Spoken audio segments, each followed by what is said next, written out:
با مناسبت 24 اسد نمایش‌های ورزشی توسط 8 فدراسیون در ولایت غزنی برگزار شد. این نمایشات طی 2 روز اخیر در ساحه نوآباد و سرک ثقافت شهر غزنی به مناسبت فرارسیدن 24 اسد از سوی ورزشکاران ولایت غزنی برگزار شد.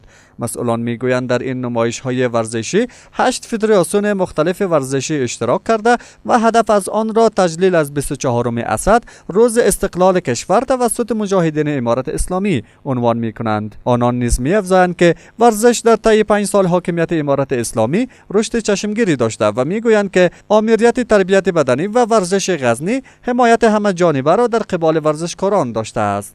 در این نمایش 80 ورزشکار از 8 فدراسیون ورزشی ولایت غزنی اشتراک کرده و هدف از این برای پیروزی 5مین سال پیروزی امارت اسلامی افغانستان است. در این 5 سال پیشرفت ورزش از تمام رشته‌های ورزشی بخصوص فوتسال ما که صعودش به جام جهانی برای اولین بار در 5 سال امارت اسلامی و ما بسیار خوشبین هستیم.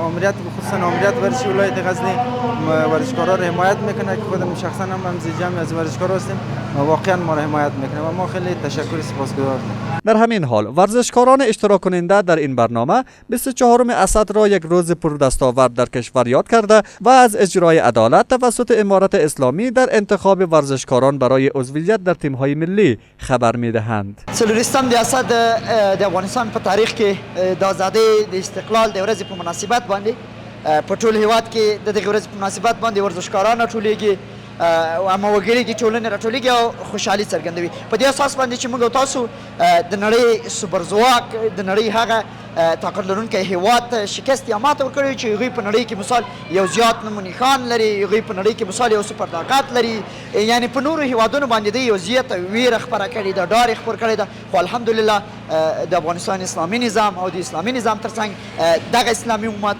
دغه باجرات او دغه هوډ لرونکی ملت چې مثال راوپاڅېدل او هغه زبرځواک یې مات کړ. الحمدلله امارت اسلامی از وقتی که آمده بسیار عدالت و همبرابری و عدالت برقرار شده و ما در دوره سابق عضویت ملی نداشتیم و در 5 سال ما 6 نفر از 4 کاتگوری نوجوانان، جوانان و بزرگسالان فعلا 6 نفر عضویت ملی وشوی افغانستان داریم که انشالله از این بابت ما کوشش میکنیم که عضویت تیم ملی را انشالله جوانان غزنی بیشتر به دست بیارن. انشالله عدالت برقرار است، قضاوت صحیح میشه در مسابقات های تیم ملی. گفتنی است که مجاهدین امارت اسلامی در 24 اسد سال 1400 افغانستان را از چنگال اشغالگران نجات داده و استقلال کشور را به دست آوردند.